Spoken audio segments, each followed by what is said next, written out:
నా వెనుక ఉన్న మహిళలు వనపర్తి జిల్లా నుంచి వచ్చారు. వీరి పొలాలు అక్కడ కబ్జా పెట్టారు బోయోళ్ళు అని చెప్పేసి అంటున్నారు. మరి అసలు ఎలా జరిగింది అనేది వారిని అడిగి తెలుసుకుందాం. అమ్మ పేరు? సత్యమ్మ. నా పేరు గోపల్దిన్నే, గ్రామం గోపల్దిన్నే. సత్యమ్మ అంటారు నన్ను. కలెక్టర్ ఆఫీస్కి పోయినాము, ఎంఆర్ ఆఫీస్కి పోయినాము, ఏడికి పోయినా మాకు కాళ్ళ ఎస్సీ ఎస్టీ ఆఫీస్కి పోయినా, ఎస్సీ ఎస్టీ ఆఫీస్ నుంచి పోయి కోర్టు కూడుకోపోయినా, సార్ ఈ కోర్టు తీసుకొస్తారు. ఈ కోర్టుకు పోయినా కోర్టు తరపు నుంచి సర్వే చేయమని సార్ చెప్తే కూడా చేస్తలేరు. మొత్తం మా 26 బుక్కులు కొత్త బుక్కులు వచ్చినవి. 20 మందికి ఇంకా కాలే బుక్కులు. అప్పుడే లాక్డౌన్ పడ్డది, మరసంగా ఉన్నారు. అయితే కొందరికి అయినవి, కొందరికి కాలే. ఇప్పుడు అగో మావి పట్టా సర్టిఫికెట్లు కూడా ఉన్నవి. ఈ సర్టిఫికెట్లు పట్టుకొని కూడా అవి ఉంటే మీకు పొలం వచ్చినట్టేనా? మొగ మీద ఎవరుంటే వాళ్ళ పొలం అని అంటే, మోగ మీద వచ్చిన వాళ్ళు నిన్న మొన్న దున్నితే అయిపోయినా మేడం. నిన్న మొన్న దున్నినా, ఇప్పుడు మేము దున్నలేదా? ఇగో మా ఫోటోలు చూపిస్తాను చూడు. మేము దున్నినాము. మేము దున్నితే పోయినోళ్ళని పోయినట్టు కొడితే ఎట్లా దున్నుతావు మేడం? ఇక పోయినోళ్ళని పోయినట్లు ఇట్లా కొడితే ఏ లెక్కలో దున్నుతావు? ఇదా ఈ పోలీసులు ఆడ ఉన్నాగానే కొడితే మళ్ళీ ఎట్లా? ట్రాక్టర్లు ఇది మేము దున్నందే మేము పోయినా, ఇది మా మందే, మేమే దున్నినాము. రాత్రికే బుడ్డలు వేసిండ్రు. అది మొత్తం 351 ఎకరా. మాకు దాంట్లో వచ్చేది 100 ఎకరాలు, 110, 120 వస్తుంది. కానీ వీళ్ళు మొత్తం ఆక్రమించుకున్నారు. మొత్తం ఎవరు? రంగవరము బొయ్యలు. మీ భూములు మీ తాతలదా? మా నాయనోళ్ళది. అంటే మాకు మామ అవుతాడు, మా నాయనోళ్ళకి ఇచ్చింది ఇంద్రమ్మ. అప్పుడు మేము వాళ్ళకు బిడ్డలము. అప్పుడు మేము దున్నలేమా? 4 గంటల కాంచి దున్నలే. నిరుడు కూడా సగం పడ ఉన్నది. నన్ను నిరుడు కొట్టిండ్రు. నిరుడు కొట్టిన కాంచి మొత్తం ఇది ఏం చేస్తారు వీళ్ళు అని మొత్తం ఎమ్మెల్యే అందరూ వెనకాలకు సహారం చేస్తున్నారు. కాబట్టి వీళ్ళు ఏం చేస్తారు అనే లెక్కల వాటి దున్నేసి అది చేస్తున్నారు. కానీ మేము తిరుగుతున్నాగానే దున్నుతున్నారు మొత్తం మేము ఏం చేయలేకపోతున్నాం. కలెక్టర్తో పోతే కలెక్టర్ చేత అమ్మంటాడు. మొన్న కూడా అవును సార్ పానీ 6 అవర్ తీసుకుంటే ఏమంటాడు నన్ను? సత్యమ్మ నువ్వు కలెక్టర్ అయినాక తీసుకుందువు పానీ 6 అవర్ అంటే పానీ. ఇప్పుడు మీరు చెప్పకపోతే మేము ఎందుకు మాట్లాడం కదా. ఒక్క నిమిషం. పానీ 6 అవర్ నువ్వు మేడం అయినాక తీసుకుందాం అని అన్నాడు కదా. పానీ 6 అవర్ రాసినది కలెక్టరు, ఆ మేడము, ఆడ ఎంఆర్ఓ మేడం అందరు కూర్చొనే కదా మాట్లాడేది. పానీ వారు నువ్వు కొత్తగా సంపాదించిన ఇప్పుడు రంగారంగంలో ఇదా పానీ 6 అవర్ కొత్తగా సంపాదించినవు. ఇప్పుడు అది ఆ ప్రకారంగా కాకుండా మాకు పానీ 6 అవర్ తీసుకొని సర్వే తీసుకొని రా. మాకు ఆ సర్వేకి అయితే ఒప్పుకుంటాం, ఈ సర్వేకి ఒప్పుకోం. గట్టుకు వాడిని అంటారు. నిన్న పోతే పొలం మీది గట్టున వస్తుంది లిస్టు. గట్టుకు వాడినంటే సీత మేడం చేసిన సర్వే నాకు వద్దు అని కోర్టులు వేసిన దాన్ని పట్టుకొని నువ్వు ఎందుకు సర్వే చేస్తావు అంటే వాళ్ళు మోగ మీద ఉండరు. మేము దౌర్జన్యంగా పోయి వేసి వచ్చినాక మధ్యరాత్రిలో పోయి బుడ్డలు వేసుకొచ్చుకున్నారు కదా. వాళ్ళు మోగ మీద ఉన్నట్టుగా వాళ్ళకు రాసిండ్రు. ఆ సర్వే పట్టుకొని తిరిగితే అది మాది కరెక్ట్ కాదని నేను కోర్టులు వేస్తే మళ్ళీ ఎమ్మెల్యే సార్ ఫోన్ చేస్తే అదే సర్వే తీసుకొని తిరుగుతున్నాడు. మాకు కరెక్ట్ కాదు కదా మేడం అది. నువ్వు ఆనాడు నుంచి ఈనాడు నుంచి పానీ 6 అవర్ది అసలైన కలెక్టర్ అయితే 6 అవర్ పంది తీసేసి మాకు పొలం చూపెట్టు. ఎస్సీలో అన్యాయం చేస్తావా నువ్వు? చదువుకున్న మీరు అట్లా చేస్తే మనం చదువుకోవాలో మేమేం చేయాలి చెప్పు? చదువుకోవాలో మేం చేయాలి? మా మీదనే ఉందమ్మా, ధరణిలో మా మీదనే ఉంది, పాస్బుక్లు మా మీదనే ఉండవి, మావే ఎందుకంటే ఈ వెనుక ఉన్న ఎమ్మెల్యేలు అట్లా అంటారు. ఎమ్మెల్యేలు అందరూ అధికారులు అట్టంటారు. అధికారులు అవసరం లేదు. కూర్చుంటాం, ఈడ కూర్చుంటాం, మందు డబ్బాలు తెచ్చుకుంటాం, తాతాం. వీడికి వచ్చినాక పేరన్నా ఉంటుంది, ఊరన్నా ఉంటుంది. రేవంత్ రెడ్డి సార్ ఏం చేసి ఏమన్నా చెయ్యండి మమ్మల్ని. ఫస్ట్ టైం వీడికి వచ్చి రెండోసారి కానీ ఈ మీడియాలో మాట్లాడలే. చక్కగా వచ్చిన సార్ రాలేదనంటే వెళ్ళిపోయినా. ఇప్పుడు మళ్ళా సారికి ఒకవేళ మేము రావాలన్నా ఆటో తీసుకొని వస్తాం, మందు డబ్బాలు తెచ్చుకుంటాం, ఈయన తాతాం. ఆయన పానీ 6 అవర్ కన్నా తీసుకొని సర్వే చేయకపోతే ఇదే ప్రకారంగా 6 రోజులు అయిపోవాలి మాకు సర్వే. ఎన్నిసార్లు చెప్తున్నాడు కోర్టుల జడ్జి, వీళ్ళకి అన్నీ ఉన్నవి ఎందుకు చేస్తలేవయ్యా నువ్వు? ఎందుకు చేస్తలేవు? నువ్వు మన మేడం పంపించిండు 6 రోజుల్లో ఉన్నాయి ఎందుకు చేస్తలేవు అంటే కూడా చేస్తున్నాం అని చెప్తారు. సమాధానం కోర్టు నుంచి వచ్చిన నాతోటికే వస్తుంది, నువ్వు ప్రజాభవన్ పోయినా నాతోటికే వస్తుంది, యాడికి ఆ ఆఫీస్కి పోయినా ఎస్సీ ఎస్టీ ఆఫీస్కి పోయినా నాతోటికే వస్తుంది అని అంటే మీరు అంతా మీ పైనుంచి వచ్చినా కూడా కింద ఏదన్నా చేస్తామనే కదా మీరు. అయితే మమ్మల్ని అన్యాయం చేసినట్టే కదా, మరి మేము ఎస్సీలం ఎట్లా బతకాలి? ఎస్సీలకే అన్యాయం చేస్తారా?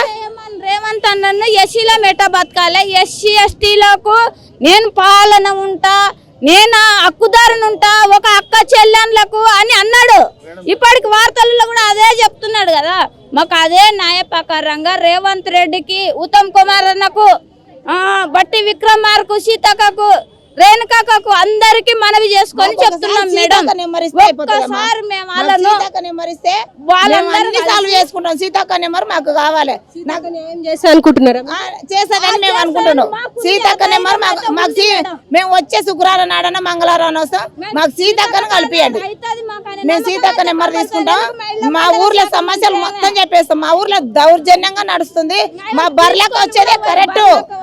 కాకపోతే మీరు ఎక్కువ గెలిచి మమ్మల్ని ఎస్సీలను అనగదొక్కుతున్నారు కాబట్టి మా బర్లకు వచ్చేదే కరెక్ట్. కాకపోతే ఇప్పుడు ఫస్ట్ వచ్చింది కాబట్టి మేము కూడా ఫస్ట్ లో వచ్చింది, వెనుక ఎవరు ఆధారం లేదన్న లెక్కల మేము కూడా జంప్ అయినాం. కానీ ఇప్పుడు మాటగా ఇప్పుడు రామాను మేమందరం తోడుంటాం. బర్లకను ఇప్పుడు గెలిపించుకుంటాం. ఆయన గెలిపించుకొని మా న్యాయ పోరాట్లకు ఆయనకు ముందంచెలా ఉంటాం. బర్రెలక్క శిరీషనా? సిరిసిల్ల బర్లకకు మేమే న్యాయం. ఆయన నాగర్నూలు జిల్లానే, ఆయన నాగర్నూలే మా ఊరే, అనేది మా ఊరు తిక్కే. కొల్లాపూర్ పక్కల అంత 2 ఊర్లు మాట్లాడిస్తారా మీకు సమస్య తీరుస్తా? ఆయన చూసింది మేడం, చూసి బొడ్డం బతుకమ్మ మాడిపోయింది, నన్ను గెలిపిస్తా మీకు ఇది సాల్వ్ చేస్తాను కూడా మాట ఇచ్చిపోయింది మేడం. ఆయన చేస్తా అని చెప్పిపోయింది. తల్లి మీరు ఎట్లని ఎందుకు గెలిపియాలి? మీరు మీరు మీరు ఎందుకు మా పిల్లలకు ఒక్క పిల్లకు జాబ్ లేదు. నా బిడ్డ కానిస్టేబుల్ చదివితే మొత్తంలో వచ్చింది, రన్నింగ్ లో వచ్చింది, మొత్తం ప్రతి ఒక్క దాంట్లో వచ్చింది. లాస్ట్ ఫైనల్ ఇంటికి లెటర్ రాలేదు. మళ్ళీ ఇప్పుడు ఒక మార్కు పోయింది, ఏదో కేసు నడుస్తుంది అన్నారు. సరే ఇప్పుడు మార్కు పోయింది, రెండోసారి మొత్తం రన్నింగ్ లో ఇన్నింగ్ లో అన్నిట్లో వచ్చింది, జంపింగ్ లో వచ్చింది, ప్రతి దాంట్లో వచ్చింది. జాబ్ రాకపోయా అంటే ఆయనకు లంచం ఇవ్వనందుకు మా ఇంటికి జాబ్ రాలేదని మేము అడసంగా ఉన్నాం. నా బిడ్డ చదివింది, ప్రతి పని చేసింది, ఆ దాంట్లో మొత్తం చదువుకొని అన్ని పైసలల్లో వేస్ట్ చేసింది.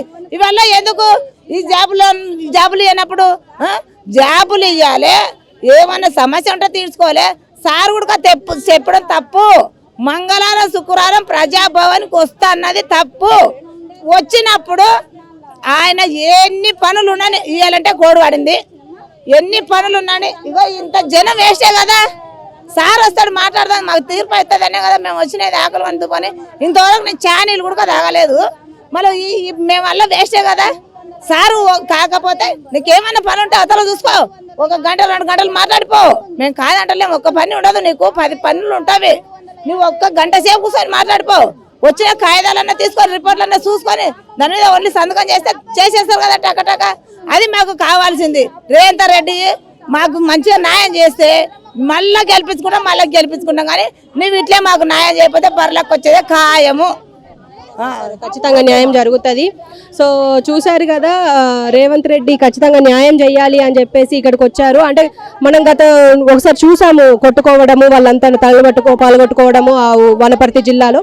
అయితే ఇప్పుడు ప్రస్తుతం ఖచ్చితంగా ఇక్కడ న్యాయం జరుగుతుంది అని చెప్పేసి వీళ్ళిద్దరు వచ్చారు. మళ్ళీ అందరు కలిసి ఇక్కడ ధర్నా చేస్తాము అని చెప్పేసి అంటున్నారు. ఖచ్చితంగా రేవంత్ రెడ్డి కూడా కొంచెం టైం చూసుకొని వీళ్ళ వంక చూడాలి అని చెప్పేసి వీళ్ళు కూడా కోరుకుంటున్నారు.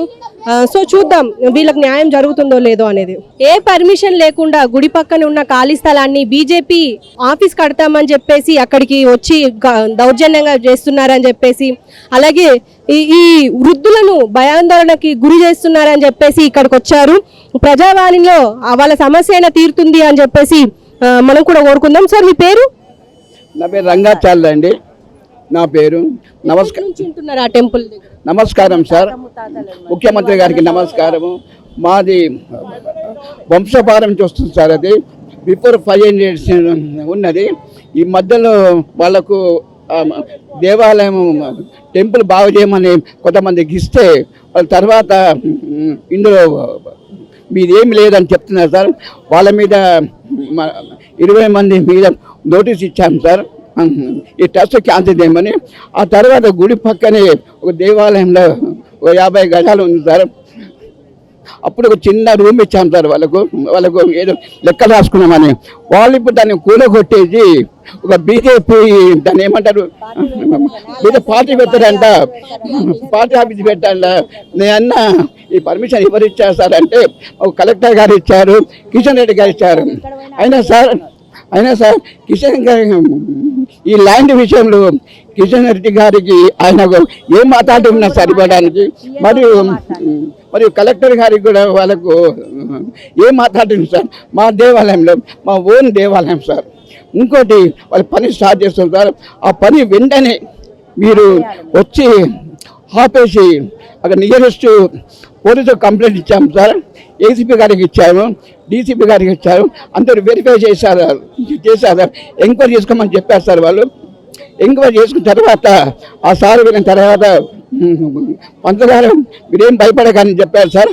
ఆ వెళ్ళిన తర్వాత ఆ 3 వ్యక్తులు ఆ బీజేపీ వాళ్ళని 50 మంది తీసుకొచ్చారు సార్. 50 మంది తీసుకొచ్చి మా మీద దౌర్జన్యం మాట్లాడారు సార్. మేము ఆ దేవాలయంలో నేను నా భార్య ఉంటాం సార్. ఒకటే అమ్మాయి మ్యారేజ్ అయిపోయింది, అమ్మాయి డాక్టర్ సార్. ఇప్పుడు మేము ఉన్న ప్లేస్లో మాకు ప్రతిరోజు భయంతో అంటున్నారు సార్. వాళ్ళ మీద చర్య తీసుకొని వెంటనే ఆ పని ఇవ్వగలరని నా యొక్క మనవి. చెప్పండి, మీరు అంటే ఏమంటున్నారు? మీకు ఇక్కడ పర్మిషన్ లేదు కదా, ఎందుకు కట్టుకుంటున్నారు అంటే ఏమంటున్నారు? పర్మిషన్ లేదు ఎందుకు కట్టుకుంటున్నారంటే మా కిషన్ రెడ్డి గారు ఇచ్చిండ్రు, శాంక్షన్ చేసిండ్రు, కట్టుకుంటున్నాము అని చెప్తున్నారు. వాళ్ళు కట్టుకోవద్దని మేము చెప్తున్నాం, కట్టుకుంటామని వాళ్ళు అంటున్నారు. అదే గొడవ నడుస్తున్నది. ఏమన్నా ఎప్పటి నుంచి ఈ సమస్య? ఒక 5-6 నెలల నుంచి నడుస్తుంది. వాళ్ళు స్టార్ట్ చేస్తున్నారు, మేము ఆపేస్తున్నాం, స్టార్ట్ చేస్తున్నాం, వాళ్ళు ఆపేస్తున్నారు. అయినా కానీ మధ్యలో మొండి చేసి కట్టి కిషన్ రెడ్డి గారి బలం ఉన్నది మాకు, ఏం చేస్తారు మీరు అన్నట్టు మాట్లాడుతున్నాం. అన్ని దిక్కుల ఏసీపీ ఇంకెవరికి అందరికి కమిషనర్ గారికి అందరికి ఇచ్చినాం.